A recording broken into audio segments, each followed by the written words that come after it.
Değerli izləyicilər, videonu bəyənib kanala abunə olun ki, hər kəs son xəbərlərdən anında məlumatlansın. Fövqəladə Hallar Nazirliyinin 112 qaynar telefon xəttində Xaçmaz rayonu Ağyazıbuduq kəndi ərazisində su hovuzuna içərisində bir nəfərin olduğu avtomobilin düşməsi barədə məlumat daxil olub. Xəbər verilir ki, bu barədə Fövqəladə Hallar Nazirliyinin mətbuat xidmətinin məlumatında deyilir.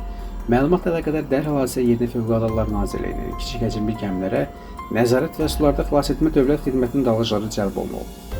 Dalğıçlar tərəfindən qaldırıcı kranın köməyi ilə avtomobil içərisində olan 1957-ci il təvəllüdlü Kərimov Rafiq Paşa oğlunun cəsədi sudan çıxarılaraq aidiyyəti üzrə təhvil verilib.